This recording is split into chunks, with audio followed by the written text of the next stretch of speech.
10।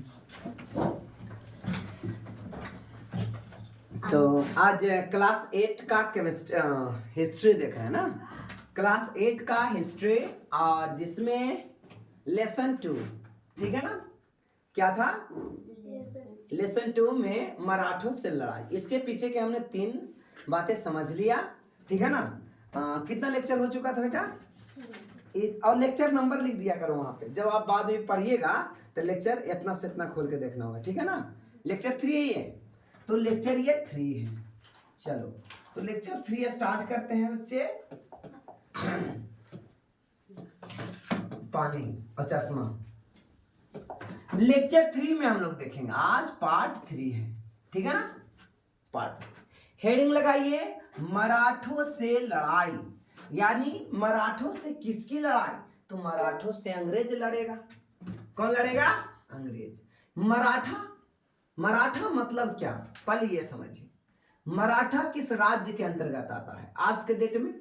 तो मराठा में शिवाजी महाराज के आप नाम सुने होंगे, ठीक है ना। शिवाजी, संभाजी, तो ये मराठों में थे। कौन थे ये? मराठा, ठीक है ना। मराठों से लड़ाई। आज मराठा जो मद्रास, ठीक है ना, मद्रास करें, मराठा महाराष्ट्र में, ठीक है। और इसके अलावे उस समय गुजरात का भी पार्ट मराठे के अंतर्गत ही आता था, समझे। चलिए, यानी बॉम्बे प्रेसिडेंसी के अंतर्गत हम इसे कह सकते हैं। आइए तो देखें, 18वीं सदी के आखिरी 18वीं सदी का मतलब मैं फिर से बतला दूं आपको, 1700 से लेकर के 1799 की कहानी को 18वीं सदी माना जाता है। क्या माना जाता है? 18वीं सदी लेकिन कह रहा है आखिरी सदी के आखिरी से मराठों की ताकत को भी काबू खत्म करने के बारे में सोचने लगी। यानी 1700, आप देख सकते हो 1764 में एक लड़ाई हुआ था, बड़ा खतरनाक लड़ाई हुआ था। ये कौन सा लड़ाई हुआ था बच्चे, कुछ याद आता है? तो ये जो लड़ाई हुआ था वो बक्सर का युद्ध हुआ था। किसकी लड़ाई हुआ था? थोड़ा चश्मा लेके, ये किसकी लड़ाई हुआ था? बक्सर का युद्ध हुआ था। किसकी लड़ाई हुआ था? बक्सर का युद्ध, ठीक है ना।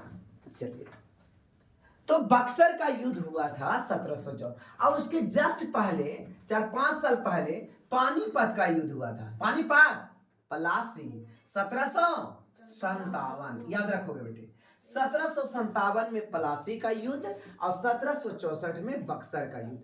इससे अंग्रेजों का मनोबल बढ़ गया कि हम तो बहुत शक्तिशाली साम्राज्य को जीत लिए, जो उस समय सबसे शक्तिशाली साम्राज्य कहे जाने वाली थी। और वो शक्तिशाली साम्राज्य कौन था? बंगाल। कौन था वो? बंगाल। तो बंगाल में को जीत जब लिया, और ये भी लड़ाई जो बक्सर का युद्ध हुआ था ना, उसमें अंग्रेज 3 लोगों से लड़े थे एक साथ में, है ना। गठबंधन, महागठबंधन की सरकार थी भारत में उस समय। एक था बंगाल के नवाब मीर कासिम, मीर जाफर नहीं बच्चे, मीर कासिम। अंग्रेज और अवध के नवाब सुजाउद्दौला, अवध के नवाब सुजाउद्दौला। और एक और नाम आप बताइए, मुगल बादशाह शाह आलम द्वितीय। ये तीनों एक तरफ से वो अंग्रेज अकेले। और प्रथम लड़ाई तो इसने अच्छा से जीता था, सिराजुद्दौला को मार दिया था इसमें पलासी का युद्ध में, और इसमें भी उसको शिकस्त दिया, और बहुत ज्यादा इस युद्ध से उसे फायदा मिला। हार जाने की पूरे इसमें जो अंग्रेजों के घाटा हुआ वो पूरा हार जाने के रूप में इन तीनों से वसूल लिया गया बच्चे। तो इतना बातें समझ में आया। तो जब फायदा ज्यादा हुआ, 18वीं सदी के आखिरी तक के हम जब देख रहे हैं, चौथाई में देख रहे हैं, आधा से आगे में देख रहे हैं, हाफ में देख रहे हैं, तो इसकी स्थिति अच्छी नजर आ रही है। किसकी? अंग्रेजों की। अब उसे लगा कि भारत की और चीजों और जगह को जीतना आसान है, इसलिए कह रहा है कि सोचने लगी थी, ठीक है ना, मराठों की ताकत को भी काबू और खत्म करने के बारे में सोचने कि चलो इधर तो निपटा लिए, अब तो इधर देखते हैं, ठीक है ना। आइए, 1761 में पानीपत की तीसरी लड़ाई में हार के बाद दिल्ली देश से शासन चलने मराठों का सपना चूर चूर हो गया, है ना। 1761 में पानीपत का युद्ध हुआ था। ये अंग्रेजों के साथ नहीं हुआ था। अंग्रेजों के साथ तो युद्ध पहला रूप से जीता गया, ये पलासी का युद्ध था। और एक तरह से, है ना। और यहाँ पे बीच में एक युद्ध हुआ, देखिए बीच में युद्ध हुआ, बोलो ये बीच में युद्ध हो रहा है कि नहीं? 1761 में इस समय अब हम एक छोटा सा मैप आपको बना दे बच्चे, जिससे आपको ये अंदाजा लगने लगेगा। चलिए एक छोटा सा मैं मैप बनाने की कोशिश कर रहा हूं, और इस मैप से आपको मैं ये दिखाऊंगा कि कैसे अंग्रेज सोच रहे थे कि हम, है ना, इस भूमि को भी अब हड़प सकते हैं, इस भूमि अब मेरे अंडर में आ सकता है। क्या आपको ये भारत के मैप नजर आ रहा है? तो यस सर, मैप नजर आ रहा है। अब आप देखो, बंगाल तो यहाँ है ना, और मराठा यहाँ पे राज्य कर रहे हैं, ठीक है ना। उस समय महाराष्ट्र दोनों के अंतर्गत आता था, तो मराठा का साम्राज्य यहाँ है, दिल्ली का कंट्रोल यहां से ये कर लेते थे, कोई बात नहीं। और अंग्रेज तो यहां जीते हैं ना, है ना। बिहार, बंगाल, उड़ीसा का पार्ट अंग्रेज के कब्जे में आ गया। अंग्रेज के कब्जे में कौन सा पार्ट आ गया? बंगाल, बिहार और उड़ीसा का पार्ट आ गया। किसके कब्जे में? अंग्रेज के कब्जे में। और यहाँ पे 1761, किस कब है? 1761, पानीपत की तीसरी लड़ाई। इसमें कौन लड़ा? तो मराठों की ओर मराठा और अहमद शाह अब्दाली के बीच युद्ध हुआ। जो अहमद शाह अब्दाली कौन था? अहमद शाह अब्दाली था अफगान, यानी अफगानिस्तान के शासक। भारत पर आक्रमण किया और इसको मराठा को हरा दिया, समझ में आया ना। और ये कभी पाकिस्तान, मतलब अफगानिस्तान से जो लोग आए थे अहमद शाह अब्दाली, ये भारत में रहने के लिए नहीं आए थे। ये किस लिए आए थे? यहां धन दौलत लूटे और निकल दिए। यानी समझ में आ गया कि हम इसे जीत सकते हैं तो इसे भी जीत सकते हैं, क्योंकि अभी वो हरा के गया है। अब बताइए, पूरा आपको कॉन्सेप्ट क्लियर हो गया बच्चे? पूरा कॉन्सेप्ट क्लियर हो गया कि उसके दिमाग में एक छवि बन गई। किसके दिमाग में? अंग्रेजों के दिमाग में, कि अब ये कमजोर है। क्योंकि 1757 में प्लासी का युद्ध, 1764 में बक्सर का युद्ध, लेकिन 1761 में पानीपत का युद्ध, तीसरे पानीपत का तृतीय युद्ध 1761 में। इससे सीख मिल गया, एक आम आदमी हरा करके निकल दिया मराठों को। नहीं, मान लिया हमने नहीं लड़ा, हमारे और एक तुम्हारे बीच लड़ाई है, ठीक है, हमें तुम्हें जीत लिया, कोई बात नहीं, लेकिन उसके साथ हमारी लड़ाई नहीं, लेकिन एक आम आदमी उसको मार के भाग गया। अब हम समझ रहे थे वो शक्तिशाली है, लेकिन जब आम आदमी उसको मार के भाग गया, तब अभी में हम भी मार सकते हैं। अब बातें कुछ समझ में आया? ठीक है ना। तो पानीपत का जो 61-1700, अब आप नोट कर लेंगे, पानीपत का तीसरा युद्ध, है ना। लड़ाई के बाद दिल्ली से देश का शासन चलाने मराठों का सपना चूर चूर हो गया कि अब दिल्ली से अब पूरा देश कंट्रोल नहीं किया जा सकता। उन्हें कई राज्यों में बांट दिया गया। इन राज्यों के बागडोर सिंधिया के हाथों में आ गई, होलकर के हाथों में आ गई, गायकवाड़ के हाथों में आ गई, और भोसले के हाथों में आ गया। यानी मराठा जब सबको ले, नैन्सी गेट लगा दे बेटा,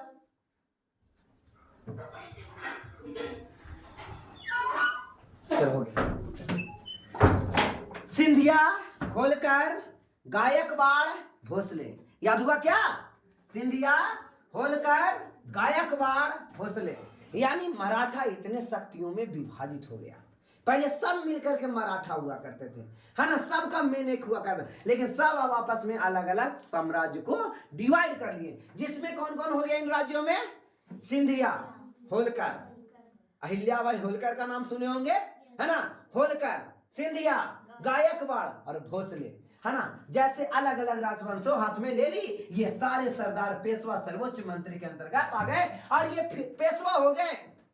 मराठा के जो साम्राज्य थे, पेशवा माने राजा, नवाब हो गए, ये पेशवा कहा जाता था। सर्वोच्च मंत्री को पेशवा कहा। तो ये सारे सरदार एक पेशवा के अंतर्गत एक कॉन्फेडरेंसी यानी राजमंडल के सदस्य थे। सब पहले एक के था, राजमंडल में आता था सिंधिया, होलकर, गायकवाड़, भोसले, और सब अलग अलग हो गया। नहीं, पहले सबको मान के चलो, ये चारों को मराठा ही कहते थे। अगर एक लड़ाई हुआ तो मान लो कि चारों लड़ेगा, लेकिन अब क्या है, सब अलग अलग हो गया। बोलो बच्चे, समझ में आ गया? बोलो, आया कुछ?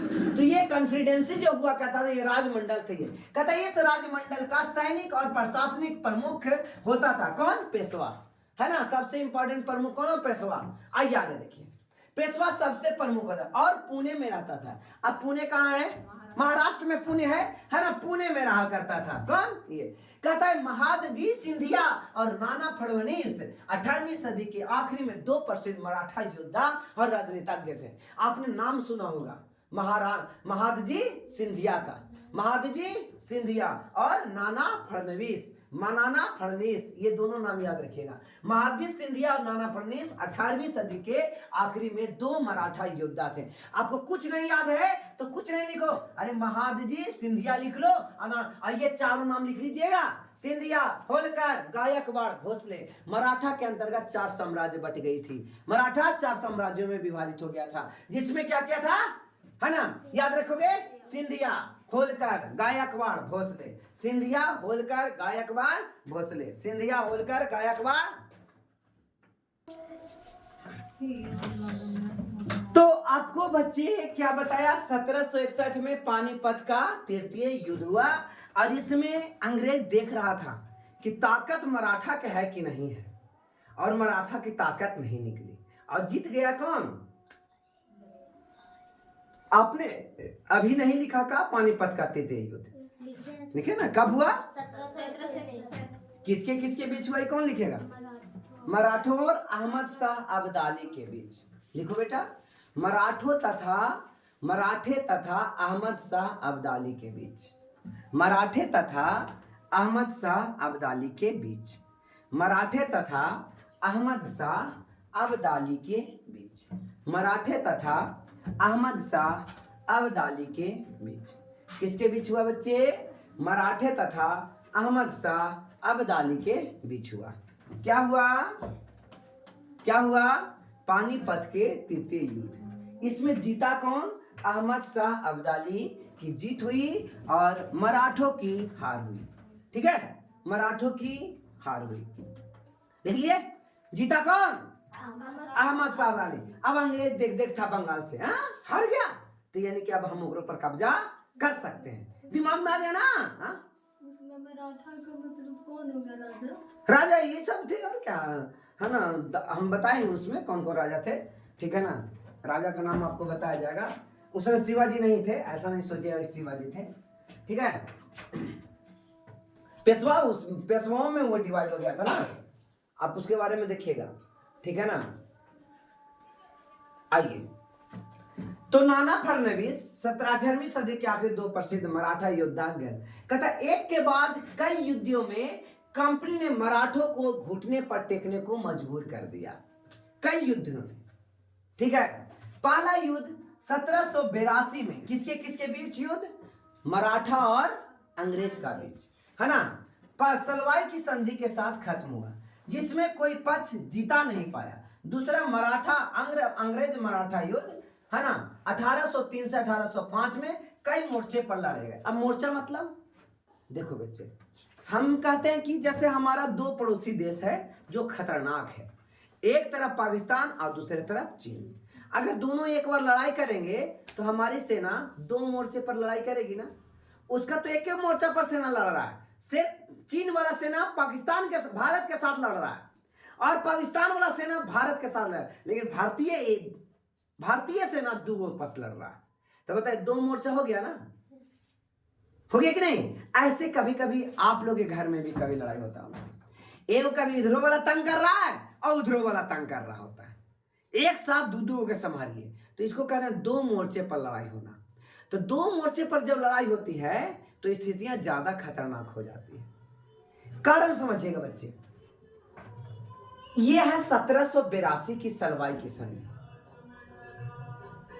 अब आपको एक बात यहां समझना होगा, क्या आंग्ल मैसूर युद्ध इसके समय था कि नहीं था?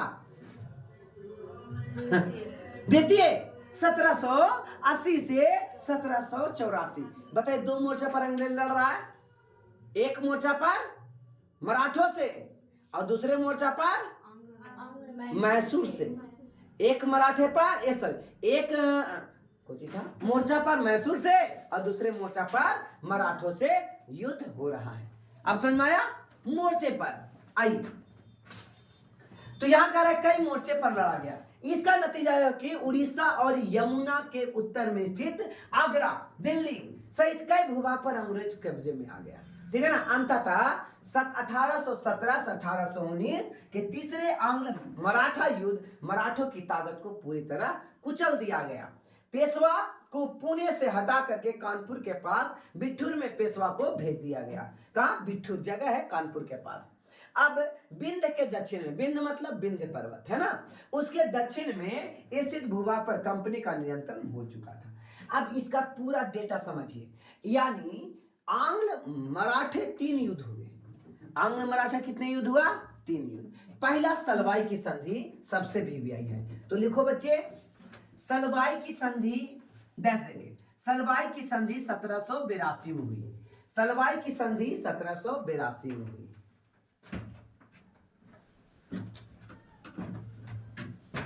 सलवाई की संधि 1782 में किसके किसके बीच संधि हुआ? अंग्रेज और मराठों के बीच। वहां लिखिएगा अंग्रेज और मराठों के बीच। सलवाई की संधि किसके बीच हुआ? अंग्रेज और मराठों के बीच।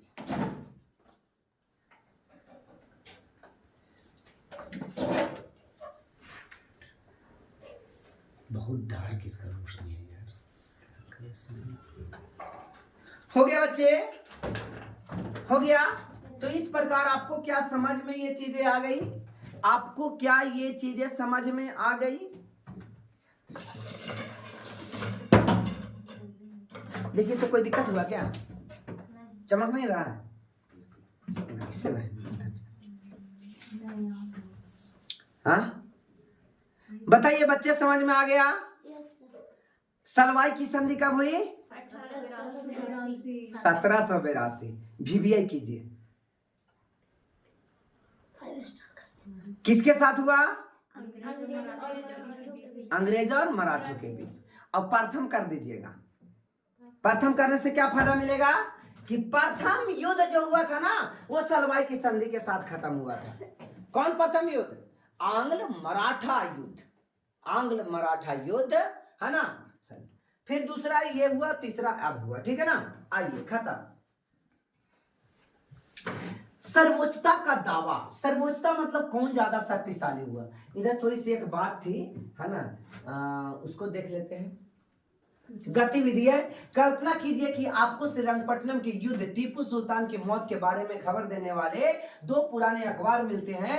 एक अखबार ब्रिटेन का है और दूसरा अखबार मैसूर का है। दोनों अखबार के लिए इन घटनाओं के बारे में एक एक सुर्खी लिखिए, है ना। काम करना है आपको, है ना। तब बताइए वो अखबार में मिला था जब उसको टीपू सुल्तान ने मार दिया था, जो अंग्रेजों पर सूद के भगवा था, याद आ रहा है?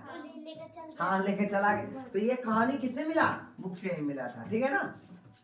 सर्वोच्चता का दावा। दावा मतलब एकदम कौन इसमें सबसे मजबूत है, सर्वोच्च कौन है?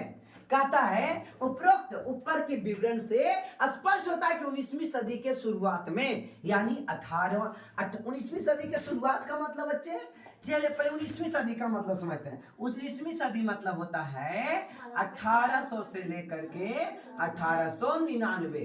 ठीक है ना। और शुरुआत में मतलब प्रथम 25 साल तक, यानी 1825 की घटना ही है ना। 1800 से लेके 1825 की घटना।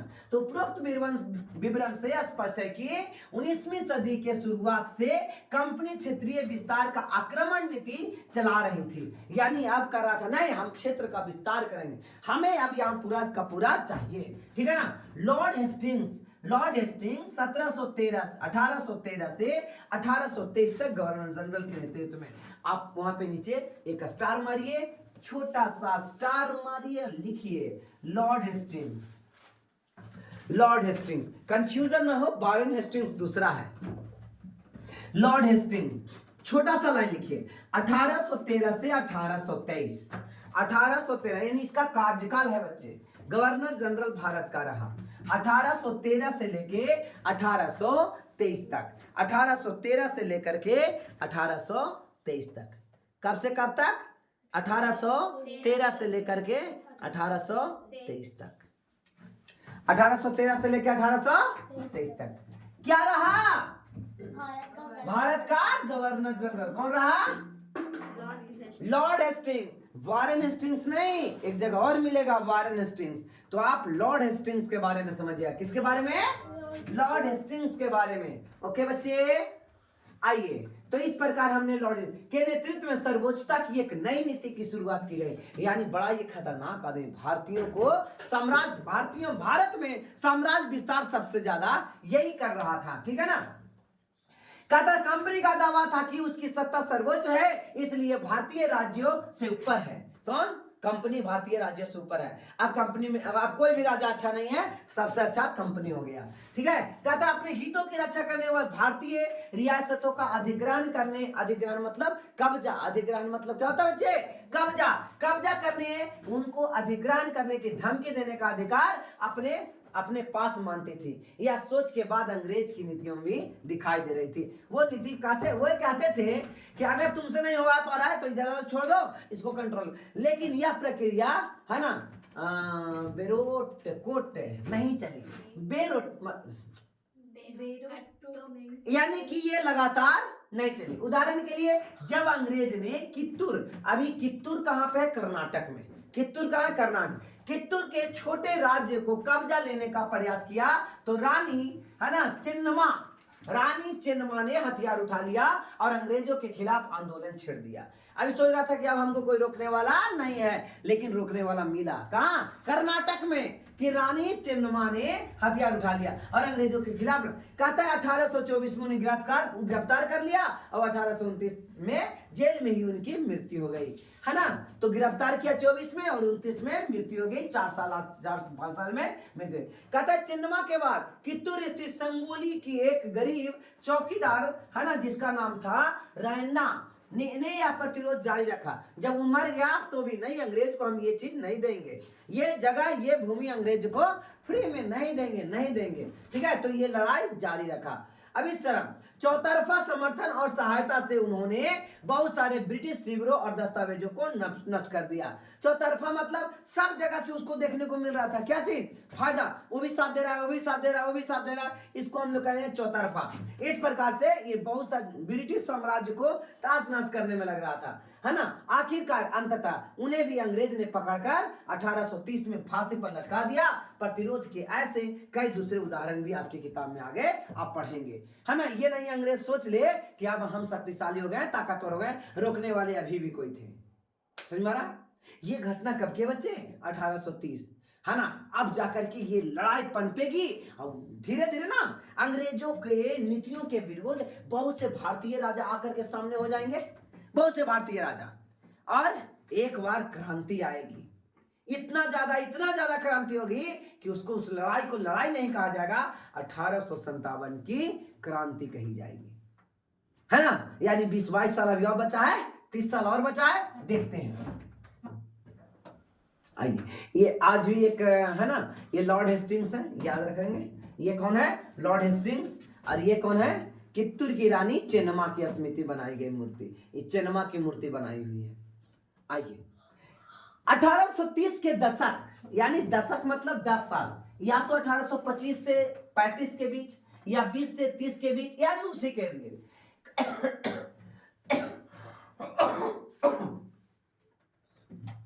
सॉरी। कहता 1830 के दशक के अंत में ईस्ट इंडिया कंपनी रूस के प्रभाव से बहुत डरी हुई थी, है ना। यानी एक तरफ रूस की खतरनाक, एक तरफ रूस की डर भी इसे सता रहा था। रसिया, वहां पे ईस्ट इंडिया कंपनी में नहीं, इंग्लैंड में कंपनी को भय था कि कहीं रूस का प्रभाव पूरे एशिया में फैलकर उत्तर पश्चिम भारत में भी अपना चपेट में न ले ले, है ना। रसिया का साम्राज्य देखिएगा, स्टार्टिंग में अमेरिका नहीं शक्तिशाली था, स्टार्टिंग में रसिया शक्तिशाली था। चंद्रमा पर पहले कौन भेजा? अमेरिका, है ना।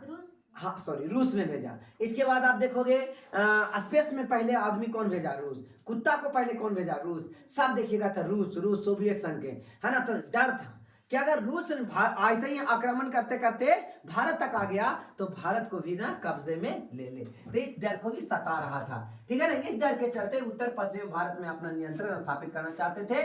उन्होंने 1838-1842 के बीच अफगानिस्तान के साथ एक लंबी लड़ाई लड़ी और वहां अप्रत्यक्ष कंपनी शासन स्थापित कर लिया। अप्रत्यक्ष करने का मतलब राजा तो कोई और है, लेकिन राजा को सपोर्ट करने वाला अंग्रेज थे, है ना, कि कोई रूसी आदमी, रूसी सैनिक इधर इंटर ना करें। 1843 में सिंध पर भी कब्जे में आ गया, है ना। ये सब कहानी कब चल रही है? जब औरंगजेब की मृत्यु हो गई है 1707 में, है ना। औरंगजेब की मृत्यु नहीं होती तो हो सकता था इतना दिन तक तो जिंदा नहीं रहता, कुछ अच्छे शासक मुगलों में नहीं आ पाए, या तो कह सकते हैं कि अंग्रेज ज्यादा शक्तिशाली थे, ठीक है ना। तो कह रही है 1843 में सिंध भी कब्जे में आ गया, किसके? अंग्रेज के कारण, प्रत्यक्ष रूप से। अभी तो अप्रत्यक्ष रूप से राजा वहां कर रहा था, लेकिन पीछे से खाली था ये कंपनी। इसके बाद पंजाब की बारी थी, यहाँ महाराजा रंजीत सिंह ने अपना कंपनी की दाल गलने नहीं दी, यानी महाराणा रंजीत सिंह कहां पे? पंजाब में। तो ये क्वेश्चन लिखो, पंजाब डैश देके महाराजा रंजीत सिंह, पंजाब डैश दीजिए और लिखिए महाराजा रंजीत सिंह।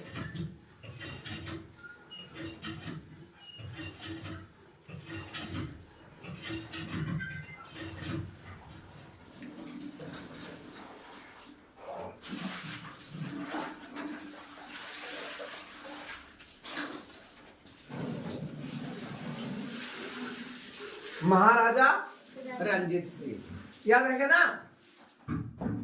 कहता है 1839 में मृत्यु के बाद रियासत के साथ 2 लंबी लड़ाइयां हुई, आखिरकार 1849 में अंग्रेजों ने पंजाब को अधिग्रहण कर लिया। देखो बेटा, एक और लाइन लिखी, वहीं पे राजा रंजीत सिंह लिखे ना, मृत्यु लिख के 1839 कर लो। राजा रंजीत सिंह लिखे ना, मृत्यु लिखकर 1839, 2 लाइन और डालिए। अंग्रेजों ने 1843 में सिंध पर, अंग्रेजों ने 1843 में सिंध पर, अंग्रेजों ने 1843 में सिंध पर तथा 1849 में पंजाब,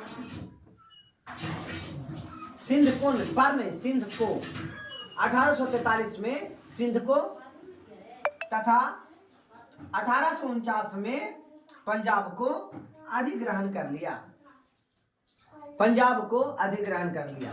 43 और 49, 1843 में सिंध पर, 1843 में सिंध में, सिंध को, और 1849 में पंजाब को अधिग्रहण किया। अधिग्रहण मतलब कब्जा में ले लिया, कब्जा में ले लिया, कब्जा में ले लिया, ले लिया, कब्जा में ले लिया। बोलो बच्चे, समझ में आ गया? बोलो। ओके, अब आइए बिलाई की नीति। हेडिंग डालिए, बिलाई की नीति, है ना। हेडिंग डालने का है तो आप डालिए, जो करने के लिए मैं काम कहूं उसको करिए। बिलाई नीति यानी बिलाई की नीति, है ना। और यहीं पे डैश दे करके, है ना, इसका नाम लिखिए लॉर्ड डलहौजी और VVI कीजिए। बिलाई की नीति लॉर्ड डलहौजी, बिलाई की नीति लॉर्ड डलहौजी, बिलाई की नीति लॉर्ड डलहौजी, डलहौजी कौजी, देख लिए। बिलाई की नीति लॉर्ड डलहौजी, बिलाई की नीति लॉर्ड डलहौजी, बिलाई की नीति, हाँ डलहौजी, डलहौजी, बिलाई की नीति डलहौजी। ये आप लिख लिए, VVI कर लिए, यानी आपको बिलाई की नीति डलहौजी। ये क्वेश्चन आएगा तो आएगा, ये क्वेश्चन बहुत इंपॉर्टेंट है कि पूछेगा बिलाई का नीति का सूत्रपात कौन था, सूत्रधार कौन था, प्रारंभ किसने किया, तो कहेंगे डलहौजी ने। किसने किया? लॉर्ड डलहौजी ने किया। देखिए अब आइए कहा मेरे पास अधिग्रहण की आखिरी लहर 1848-56 के बीच गवर्नर जनरल बने लॉर्ड डलहौजी। और डलहौजी जहां लिखे थे ना, कोस्ट में ये दोनों लिखी 1848 से 1856, यानी गवर्नर जनरल थे लॉर्ड डलहौजी। कब से कब तक? 1848 से 1856, 1848 से 1856 में लॉर्ड डलहौजी हो गया। लॉर्ड डलहौजी कब से कब तक? 1848 से 1856, 1848 से 1856। और लॉर्ड हेस्टिंग्स, हेस्टिंग्स सही बताया था का? कि वारेन हेस्टिंग्स? नहीं, लॉर्ड लॉर्ड हेस्टिंग्स। इसका कार्यकाल क्या था? 1813 से 23। 1813 से 1823, 10 साल। क्या साल? 10 साल। और लॉर्ड डलहौजी का शासनकाल 1848 से 1856, है ना। एक नई नीति इस काल में चली। लॉर्ड डलहौजी ने एक नई नीति अपनाई जिसे विलय की नीति का नाम दिया गया। यह सिद्धांत क्या था? अब बड़ा क्वेश्चन, विलय की नीति क्या था? क्वेश्चन बन सकता है ना कि ये बड़ा सिद्धांत है विलय की नीति जो डलहौजी ने चलाया, तो कैसा क्या था ये विलय की नीति, है ना। तार्किक है ये, आपके दिमाग में आएगा इसका आंसर क्या हो सकता है। यह सिद्धांत इस तरह पर आधारित था कि अगर किसी शासक की मृत्यु हो जाती है और उसका कोई पुरुष वारिस नहीं होता, पुरुष, महिला है, बेटी है तो नहीं, बेटा अगर है, कौन, बेटा नहीं है, तब यानी वंश खत्म हो गया, तब वो उस पूरे अपने आप अंग्रेज के कब्जा में उस जगह आ जाएगा। विलय की नीति समझ में आया? जब उस राजा की या तो मृत्यु हो जाए, युद्ध में मर जाए, अपने मर जाए, मौत से मर जाए, कैसे ही मरे, और अगर उसका बेटा नहीं है तो उसकी साम्राज्य को अंग्रेज में मिला लिया जाएगा, है ना। कोई पुरुष वारिस नहीं है तो उसकी रियासत हड़प ली जाएगी। हड़प की नीति भी इसी को कहते हैं। किसकी नीति?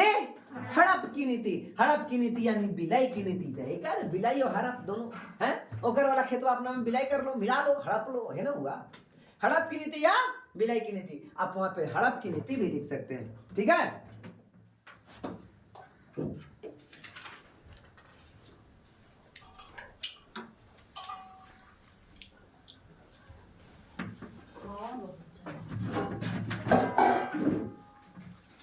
हड़प की नीति और विलय एक ही है बच्चे। किसने चलाया? डलहौजी ने। शासनकाल क्या था बताइए? 48 से लेके 56, 48 से लेके 1848 से लेकर 1856, ठीक है बच्चे। बड़ा मजेदार था नहीं?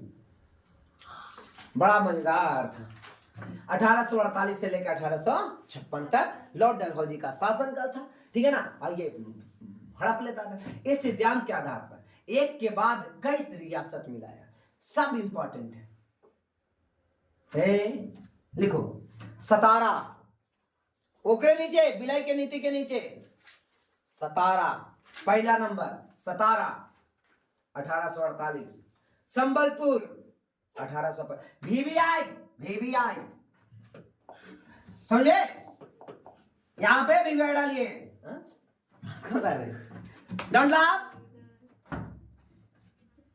सतारा, संबलपुर, उदयपुर, नागपुर, झांसी। सतारा, संबलपुर, उदयपुर, नागपुर, झांसी, सतारा, है ना। लग रहा है कि गाड़ी चला रहे हैं, है ना। उतरो, कहां उतरना है। सतारा, संबलपुर, उदयपुर, नागपुर, झांसी। याद हो गया बच्चे? सतारा, संबलपुर, उदयपुर, नागपुर, झांसी। अरे जल्दी करो बच्चों।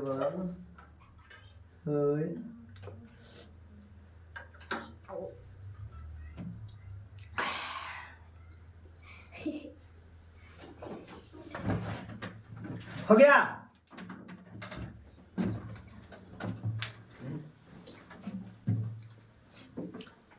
दही बड़ा कौन कह रहा है? हो गया क्या? सतारा, संबलपुर, अब ये भी लिखे ना 1848। क्वेश्चन क्या पूछता? अंग्रेजों ने विलय की नीति के अंतर्गत सबसे पहले किस क्षेत्र को अपनाया था? किस क्षेत्र को हपड़ा था? सतारा। किसको? सतारा। सितारा, एक तारा।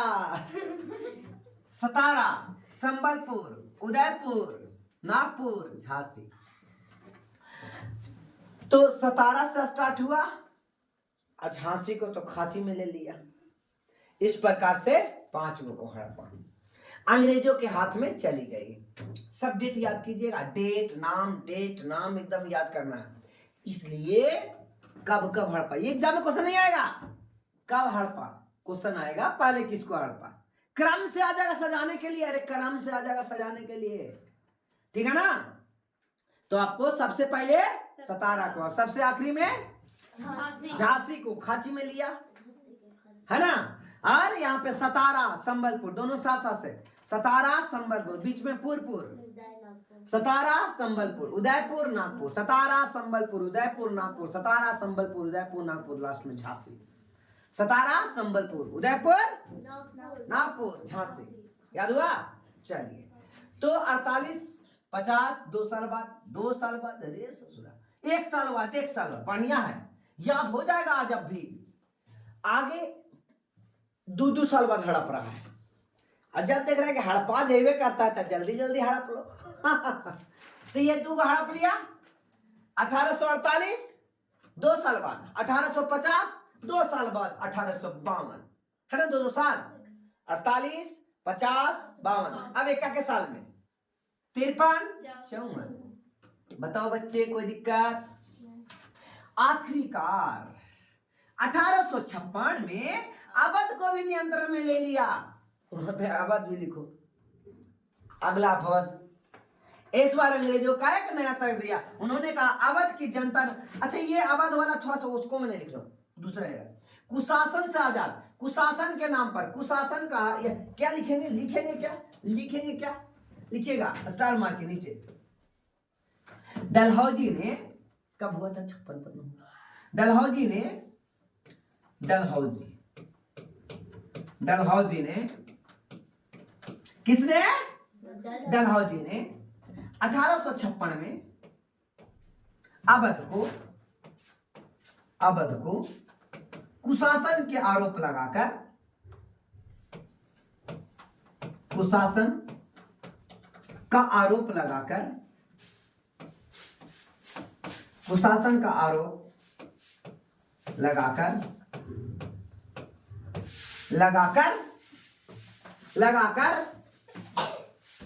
कब्जा में ले लिया। हाँ ना, कब्जा में ले लिया, लगाकर कब्जा में ले लिया, कब्जा कर लिया। हो गया बच्चे। डलहौजी ने 1856 में, डलहौजी ने 1800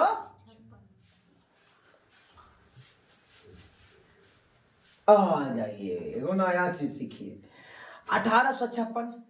अब क्या है, दिमाग में सबको गर्मी पैदा हो गया, भारतीयों को, ये तो अंग्रेज गड़बड़ कर रहा है ना। अवध को भी ले लिया, इतना बड़ा साम्राज्य अवध को भी ले लिया। चलो अगला बारी हमारी आ जाएगी, हमको भी हड़प लेगा। अगला साल लड़ाई चलवा दिया। क्या कर दिया? तो 56 के बाद 57 आता है बच्चे, आता है कि नहीं आता है? तो आपने देखा है ना, 48 50 52 53 54, 2 साल बाद जब कोई न हड़पल जा रहा है तो आरोप लगा दो कि बढ़िया से साम्राज्य को चलाने लायक यहाँ का राजा नहीं है। यहाँ का राजा चलाएगा तो क्या होगा? दूसरा लोग आके कब्जा कर लेगा, ये हमरा दे दो, हम इसको बढ़िया से रखेंगे। समझ में आया? अब आग सबके देह में लग गया है, अब चिंगारी लग गई है, भड़केगा। तो 1 साल बाद अगले साल 1857 में, याद कैसे रखोगे? अवध को लास्ट में जैसे हड़पा, अगला साल युद्ध। ठीक है, 1857 की, है ना, महान विद्रोह शामिल हो गया। आइए फिर से हम पीछे देखते हैं। देखो बच्चे, अवध को ले लिया, उन्होंने क्या कहा? अवध को शासन से आजाद कराने के लिए कर्तव्य से बंधे हुए हैं, इसलिए अवध पर कब्जा करने को मजबूर है। अपने प्रिय नवाब को जिस तरह गद्दी से हटाया गया, उसे देखकर लोगों में गुस्सा भड़क उठा, है ना। अपना राजा को कोई हटा देगा तो गुस्सा नहीं आएगा क्या? भड़का। और अवध के लोग भी 1857 के महान विद्रोह में शामिल हो गए। ठीक है, अवध के लोग भी शामिल हो गया। अब इस प्रकार से आप देख लो, महाराजा रंजीत सिंह का दरबार किस ढंग का हुआ करता था, है ना। और ये संबलपुर के वीर सुरेंद्र शाह की तस्वीर है। आइए कल्पना कीजिए कि आप नवाब के भतीजे हैं। आपको बचपन से ही यह एहसास कराया गया एक दिन आप राजगद्दी संभालेंगे, और आपको कह दिया जाए कि आप नहीं संभाल सकते, ओरिजिनल बेटा तुम नहीं हो। नहीं, और राजा का बेटा ही राजा बनेगा, भतीजा राजा नहीं बनेगा। अब बताइए, अब अंग्रेज आपको पता चलता है बिलाई की नीति कारण अंग्रेज आपको राजा बनने, तो आपको कैसा लगेगा? मजा आएगा। मजा आएगा, गुस्सा नहीं आएगा क्या? गति पाने के लिए आप क्या करेंगे, है ना, अंग्रेज को थूरेंगे। आइए इधर, कुछ कुछ जगह है उसको आप पहचानिए। तो लाहौर, दिल्ली, काठमांडू कुछ पहचानने के लायक है नहीं। बड़ादरा, पूना, बंबई, गोवा, मैसूर, मद्रास, कलकत्ता सब तो आपको देखा हुआ है ना। सीखिए क्या है। अभी ये है 1797 की कहानी। 1797 यानी मराठों की समय का कहानी है ये, सॉरी मैसूरों की समय की कहानी है। किसके समय बच्चे? मैसूर साम्राज्य खत्म हुआ था 1799 में। कब खत्म हुआ? 1799 में मैसूर खत्म हुआ। उस समय अंग्रेज टूटा फटा छोटे छोटे एरिया पर, है ना, जैसे ये वाला बंगाल, थोड़ा सा मैसूर ले लो भैया, ये ले लो, है ना, और उधर आवाज कर दो इन्वर्टर।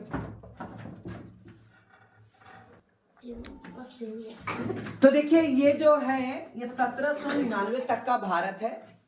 अब पीला कलर से जो देख रहे हो वो अंग्रेजों के अधिकार में है, और जो लाल कलर से देख रहे हो वे यहाँ के भारतीय राजा हैं। अब ये फिगर देखिए, ये 1840 का है, यानी लगभग 40 साल बाद का ये फिगर है। अंग्रेजों का आधिपत्य देखिए कितने स्थानों पर हो गया, ठीक है ना। और ये जो है अगले ही लगभग 25 साल की आगे की है, ठीक है ना। 40 से लेकर के 40 और 10 50, और मतलब वही 17-18 साल का, 25 नहीं 17-18 साल के बाद भारत का सिचुएशन कुछ ऐसा बदल गया। आप देख लो जो पीला कलर में बचा हुआ है वो क्या है? भारत अंग्रेजों का है। और लाल वाला में क्या बच गया? अपना शासक बच गया। ये भी प्रत्यक्ष और अप्रत्यक्ष रूप से अंग्रेजे से ही प्रभावित था, ठीक है ना। आइए, तो इस प्रकार हमने देखा, 3 नक्शों को अंतर्गत देखा, ठीक है ना। आइए अब एक नया हेडिंग लगाइए अभी से, नए शासन की स्थापना, है ना, नए शासन की स्थापना। पुरानी ही बात को फिर से दोहराई जाएगी, नए शासन की स्थापना, नए शासन की स्थापना। हो गया बच्चे। गवर्नर जनरल वॉरेन हेस्टिंग्स, एक आप हेडिंग, उसी में हेडिंग के नीचे सब इसका लिखिए, गवर्नर जनरल नहीं वॉरेन हेस्टिंग्स 1773 से 1785 ये कार्यकाल है। वॉरेन हेस्टिंग्स का कार्यकाल, वॉरेन हेस्टिंग्स का कार्यकाल कब से कब तक?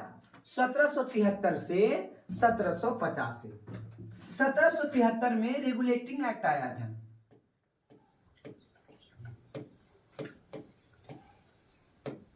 रेगुलेटिंग एक्ट क्या आया था बच्चे?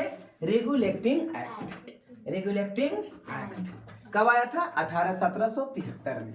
1773 में रेगुलेटिंग एक्ट आया था, है ना, वॉरेन हेस्टिंग्स के समय।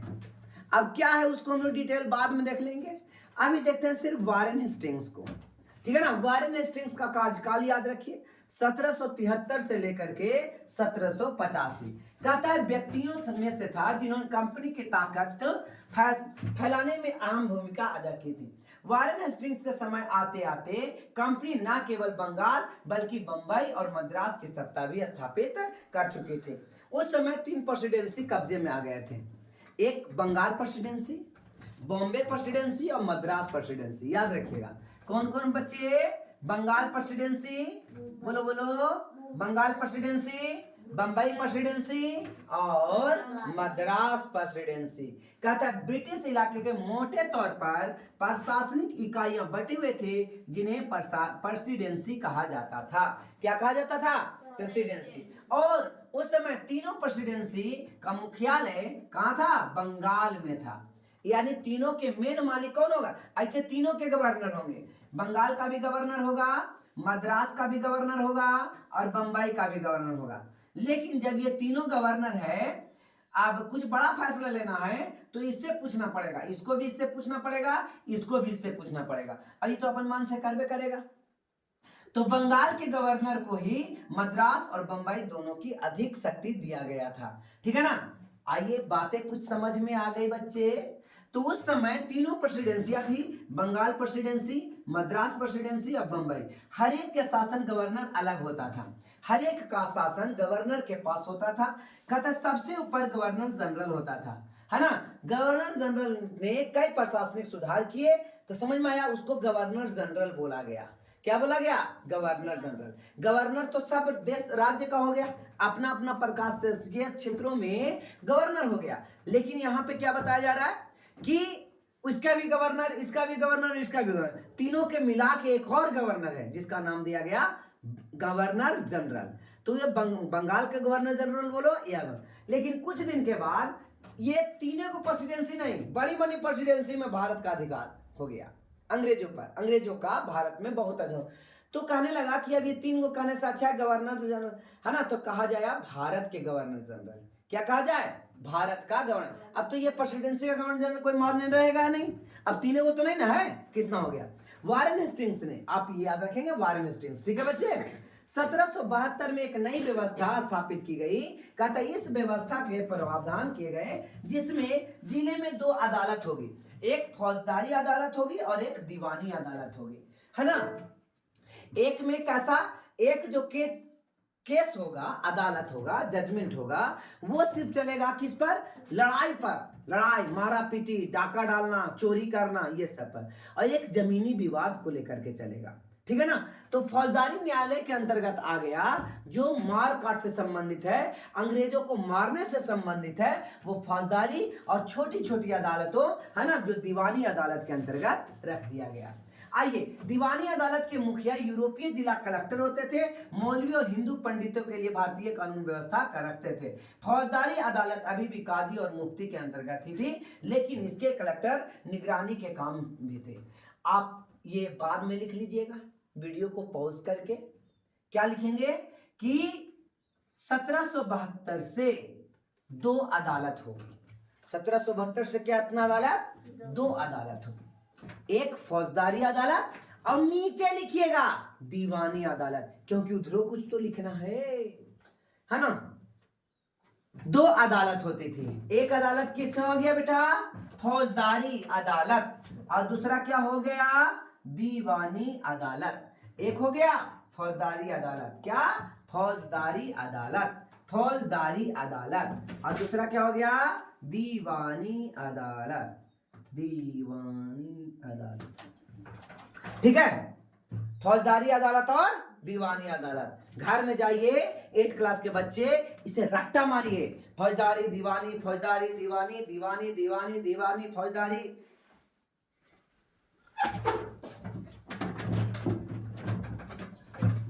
हो गया बच्चे? तो फौजदारी और दीवानी। अब थोड़ा देख लो, दीवानी जहां लिखे ना दीवानी अदालत, डैश दे के लिखिए कलेक्टर, डैश दे के लिखिए कलेक्टर, लिख दिए। और जहां फौजदारी अदालत वहां काजी और मुफ्ती, डैश देके काजी और मुफ्ती। समझ में ना आए कोनो दिक्कत नहीं, याद कर लेना। आदमी है, कलेक्टर कुछ होता आदमी है। आइए, काम काज कराने वाले, ओके, काजी और मुफ्ती, काजी और मुफ्ती, काजी और मुफ्ती। बच्चे समझ में आ गया? ये निगरानी रखते थे, इस प्रकार से अदालतों में पार्टिसिपेट करते थे। ये वारेन हेस्टिंग्स पर मुकदमा और लॉर्ड पॉलिटिकल चित्र बनाया गया। जब वारेन हेस्टिंग्स 1785 में इंग्लैंड लौटे तो एडमंड बर्के ने उस पर बंगाल का शासन सही ढंग से न चलाने के आरोप जड़ दिया। इस तरह आरोप के चलते हेस्टिंग्स पर ब्रिटिश संसद का महाभियोग पर मुकदमा चलाया गया और वो 7 साल चला। कितना दिन मुकदमा चला? 7 साल चला। एक से हमरा का मतलब हमार तो देश खराब करके गया ना। कहता है मैं सबके शत्रु और उत्पीड़क काम पर महाभियोग चला रहा हूं।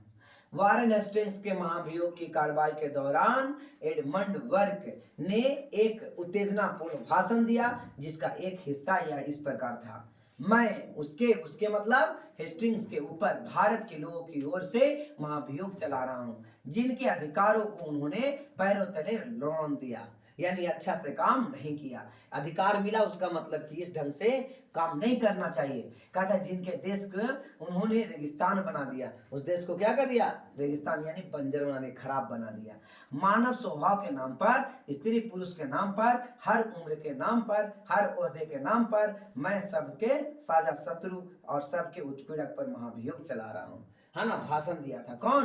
बर्के। कौन भाषण दिया था? बर्के। बर्के ने ही इसको, है ना, जेल के सौखात पर पहुंचवाया। किसको? वारेन हेस्टिंग्स को। कब? जब 1785 में अपन घरे गया तब कहा कि अच्छा से वहां गवर्नर का पद, है ना, इसको इतना बड़ा शक्ति दे दिया गया, शक्ति का दुरुपयोग किया।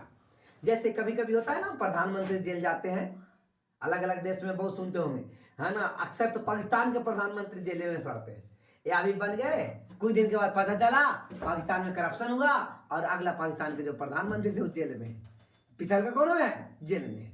अभी इमरान खान की कहानी चल रही है, अभी इमरान खान क्या? जेल में।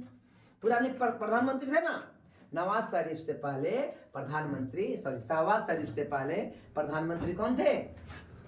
बोलिए, पाकिस्तान के प्रधानमंत्री कौन थे? अरे ओके पहले, अभी तुरंत बोले, 1 सेकंड पहले बोले, हाँ 1 सेकंड पहले बोले, बताइए कौन? वो क्रिकेटर भी थे। अब इतना हिंट दे दिए, बताइए कौन? चाहिए मरिए। शहबाज शरीफ तो अभी है ना, तो अभी आइए।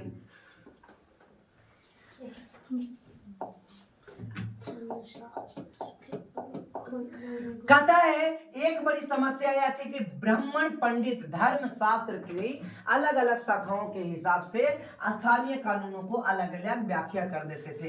इस भिन्नता को खत्म करने की समरूपता लाने के लिए 1775 में 11 पंडितों को भारतीय कानूनों का एक संकलन तैयार करने का काम सौंपा गया, है ना। अलग अलग नियम नहीं, तू एक नियम बना के हमें दे दो, ठीक है ना।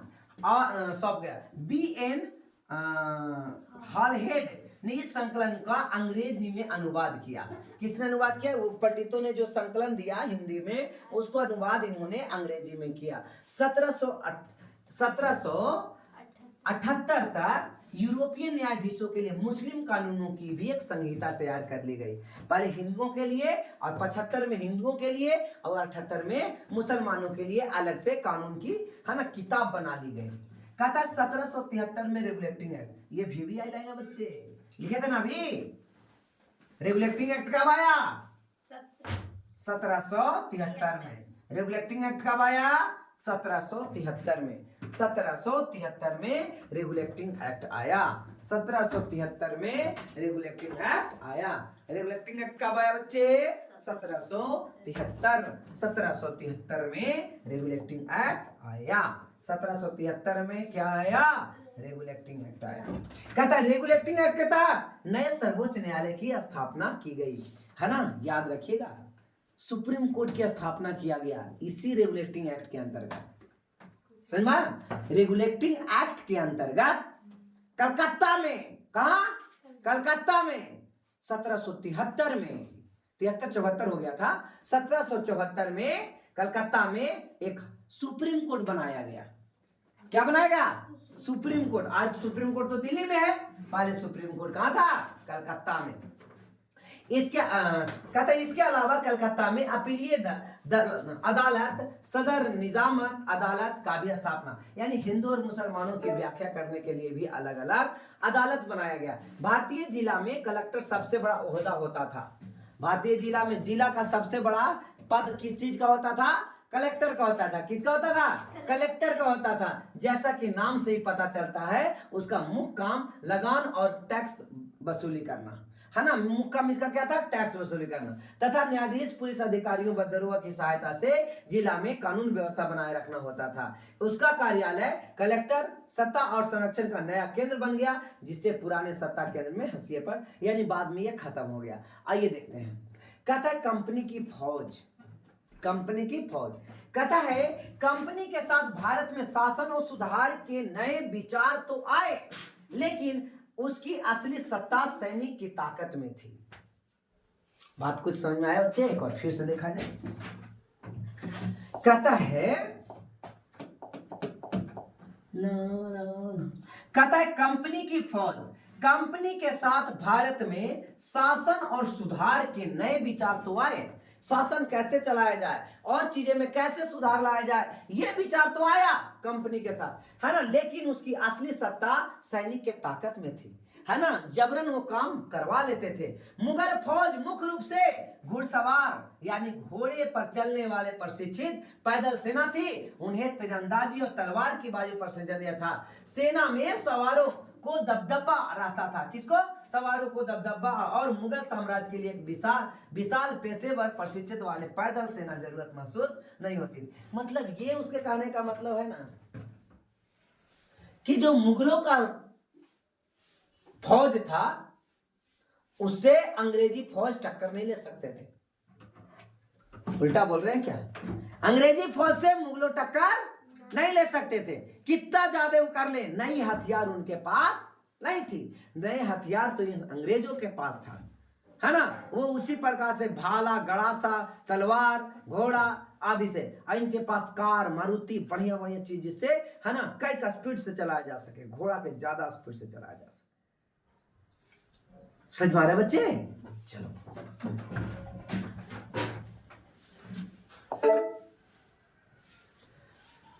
18वीं सदी में जब अवध और बनारस जैसे रियासतों में किसानों को भर्ती कराने करके उन्हें पेशेवर सैनिक का प्रशिक्षण दिया जाने लगा तो यह सूरत बदलने लगी। ईस्ट इंडिया कंपनी ने जब अपनी सेना के लिए भर्ती शुरू की तो यह तरीका अपनाया गया। अंग्रेज अपनी सेना को सिपाही यानी सिपाही का मतलब जो भारतीय सिपाही से ही बना है, आर्मी कहे जाते थे। अंग्रेज जब बनाया तो उसको लोग क्या बोले थे? आर्मी। और हम लोग सैनिक बोलते थे, सिपाही। भारतीय है ना, उसको कट गया है। भारतीयों को क्या बोला गया? सिपाही। अंग्रेज के साथ काम करेगा पुलिस तो कहेगा सिपाही जी, और अंग्रेज के साथ काम करेगा तो आर्मी। आज भी आर्मी बड़का और सिपाही छोटा नहीं। चलिए तो सिपाही जी हमारी अभी बोल देते हैं, है ना। 1820 के दशक से जैसे जैसे युद्ध की तकनीक बदलने लगी, कंपनी की सेना में घुड़सवार टुकड़ियों की जरूरत कम हो गई, है ना। घुड़सवार ज्यादा नहीं चाहिए। इसकी वजह थी ब्रिटिश साम्राज्य बर्मा, अफगानिस्तान और मिस्र से भी लड़ रहा था, है ना, इस समय। और किस किस से लड़ा था? बर्मा से भी। बर्मा कौन है? आज का म्यांमार। म्यांमार क्या बच्चे? बर्मा। अफगानिस्तान और मिस्र से भी लड़े, जहां सिपाही मस्केट यानी तोड़ेदार बंदूक और मैचलॉक से लैस होते थे। तोड़ेदार बंदूक मतलब एक बार ऐसे करिए, कारतूस डालिए, ठोकिए, फिर तोड़िए, कारतूस डालिए, ठोकिए। इसको क्या बोलते हैं? तोड़ेदार बंदूक, जिसको मस्केट और मैचलॉक से लैस होती थी, ठीक है ना। यानी लॉक करके तुरंत मारा जा सकता था। कंपनी के सेना के सिपाहियों की बदलती सैनिक आवश्यकताओं का ध्यान रखना पड़ता था और उसे पैदल टुकड़ी ज्यादा महत्वपूर्ण होती जा रही थी। आइए समझते हैं। इस प्रकार से ये लोग सैनिक को रखा करते थे, है ना। कंपनी के लिए काम करने वाला बंगाल का एक सवाल एक अज्ञात भारतीय चित्रकार द्वारा बनाया गया। कौन बनाया ऐसा पता नहीं है, अज्ञात चित्रकार द्वारा बनाया गया। 1780 में मराठों और मैसूर के साथ युद्धों के बाद कंपनी है ना घुड़सवार टुकड़ियों को मजबूत करने की अहमियत को समझ में आने लगी थी, है ना। ये उस समय, है ना, कि घोड़ा भी जरूरी है। क्या? पैदल से घोड़ा भी जरूरी है और थोड़ा आधुनिक टाइप में होना चाहिए, है ना। देख रहे हैं ना क्या बनाया? सैनिक है, एक तलवार यहाँ, एक तलवार उधर। 19वीं सदी के शुरुआत में, 19वीं सदी के शुरुआत मतलब 1800 से स्टार्ट हो रहा है। 19वीं सदी के शुरुआत में अंग्रेज एक समरूप सैनिक संस्कृति विकसित करने लगे और सिपाहियों को यूरोपीय ढंग से प्रशिक्षण दिया। भारतीय सिपाही है और उसको प्रशिक्षण कैसा मिल रहा है? अंग्रेज जैसा। और मारेगा अंतिम में भारतीयों को ही, नहीं मारेगा, है ना। जैसे RRR मूवी में देखे होंगे, RRR मूवी में एक भारतीय सिपाही था, ठीक है, और देखते थे कैसे मारता था रामचरण, ठीक है ना। और एनटीआर एगो है ना हीरो, एगो एनटीआर, उस मूवी में एगो एनटीआर थे और एक रामचरण। दोनों मिल करके, रामचरण भारतीय, दोनों भारतीय थे, लेकिन एक अंग्रेजी अफसर में पुलिस था, अंग्रेजी में पुलिस था, और एक क्या था? आम आदमी था, किसान था। दोनों का मकसद था भारत को आजाद दिलाना, या भारत को अधिक से अधिक क्या चीज को, स्वतंत्र चाहिए। स्वतंत्रता के लिए नहीं लड़ रहे थे, स्वतंत्रता के लिए बड़ी लड़ाई होनी चाहिए। ये लड़ रहे थे अधिक से अधिक गोला बारूद बम मेरे पास हो तब उसको हटाया जा सकता है ना। लूट लूट पर ये मूवी बनी थी। खैर, तो आप देख सकते हैं RRR मूवी को, RRR मूवी को आप देख सकते हैं, जिसमें रामचरण और NTR हैं बहुत अच्छे रोल के साथ, है ना। और गाना पर नाटू नाटू नाचू नाचू, एक गाना पर उनको क्या मिला है, अभी एक प्राइज भी मिला है। कौन सा प्राइज, क्या है, नोबेल प्राइज मिला है क्या, हाँ, ऑस्कर अवार्ड मिला है। क्या मिला, ऑस्कर अवार्ड। क्या पढ़ती हो, याद नहीं आता है ना। फिल्म के क्षेत्र में सबसे बड़े प्राइज है ऑस्कर अवार्ड, बताइए। हाँ, तो खैर ये सब बातें अब समझ में आई। आगे देखिए, सिपाही का महसूस करते थे कि अपने जीवन और अपनी पहचान यानी वे कौन है, इस बात का एहसास में जो बदलाव आ रहा है उनको सिपाहियों ने किस तरह देखा। 1857 के विद्रोह में हम सिपाहियों इस दुनिया के झलक दिखता है ना। किस भ्रम से ये अब कह रहा है, किस विद्रोह के बारे में हम अध्याय 5 में पढ़ेंगे। यहाँ से चीजों को काट देगा, और ये भारत में बड़ा महत्वपूर्ण भूमिका रहा है 1857 की क्रांति। तो इसको हम लोग पार्ट 5 में देखने की कोशिश करेंगे।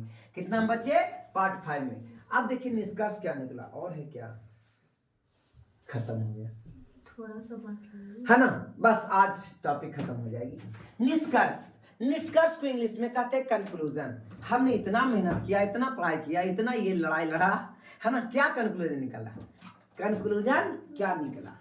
लड़ाई देख रहे थे ना, कैसे अंग्रेज व्यापार करने से सम्राट बन गया, एक बार पूरे भारत को कब्जा में ले लिया, और आए थे सिर्फ किस लिए, व्यापार करने के लिए। कहता ईस्ट इंडिया कंपनी एक व्यापारी कंपनी से बढ़ते बढ़ते एक भौगोलिक औपनिवेशिक शक्ति बन गई, यानी भौगोलिक बड़ा शक्तिशाली राज्य पर, बहुत बड़ा एरिया पर क्या बन गया, औपनिवेशिक शक्ति यानी सम्राट बन गया। कहते 19वीं सदी के शुरुआत में नई भाप तकनीक में आने, है ना, भाप तकनीक आने की प्रक्रिया तेज हो गई। भाप तकनीक मतलब, अरे टेक्नोलॉजी तकनीक, भाप का जब खोज हो गया ना, कि भाप से तो शक्ति बहुत है, भाप से तो रेल चलाया जा सकता है। जब रेलवे का शुरू हो गया, देखिए, है ना, तो प्रगति आ गई। कैसे, भारत के कोने कोने से रेलवे द्वारा माल को लादा गया और स्टीमर से इंग्लैंड पहुंचाया गया, यानी अब सामान यहां से जाने लगा। समझ में आ रहा है।